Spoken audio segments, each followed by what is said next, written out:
ஒரு கவர்மெண்ட் ஒரு chip company வெறும் 8 மாசத்துல 2.6 லட்சம் கோடி லாபம் பார்த்திருக்காங்க. இது சாதாரணமான இன்வெஸ்ட்மெண்ட் இல்ல, இது ட்ரம்போட அதிரடியான மூவ். 2025 ஆகஸ்ட் மாசத்துல டொனால்ட் ட்ரம்ப் நிர்வாகம் இன்டெல் நிறுவனத்துல $8.9 பில்லியன் முதலீடு பண்ணாங்க.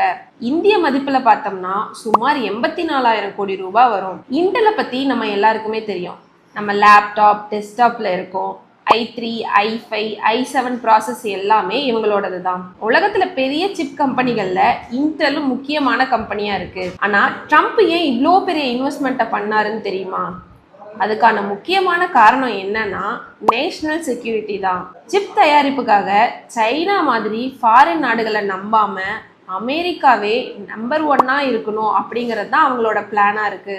அதோட அமெரிக்கா ஃபர்ஸ்ட் பாலிசிக்கு ஏற்ற மாதிரி அமெரிக்காவில் வேலை வாய்ப்புகளும் அதிகமாக உருவாக்கப்பட்டது. 2025ல் இன்டெல் ஷேர் பிரைஸ் சுமார் $20 தான் இருந்தது.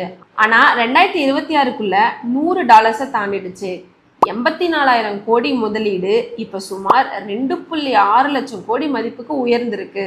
அதாவது வெறும் 8 மாசத்துல 300% இருந்து 400% growth கிடைச்சிருக்கு. இதுக்கு முக்கிய காரணம் என்னன்னு பார்த்தோம்னா ஏஐயோட பூம் தான். அது மட்டும் இல்லாம ஆப்பிளோட இன்டெல் போட்ட புதிய சிப் டீல் தான். ட்ரம்ப் எடுத்த இந்த ஒரே முடிவு இன்டெலை மீண்டும் இந்த உலகத்தோட கவனத்துக்கு கொண்டு வந்திருக்கு. இந்த மாதிரி மார்க்கெட் அப்டேட்ஸ் தெரிஞ்சுக்க எங்களோட சேனலை சப்ஸ்கிரைப் பண்ணி வச்சுக்கோங்க. Invest wisely for a better future. Thank you.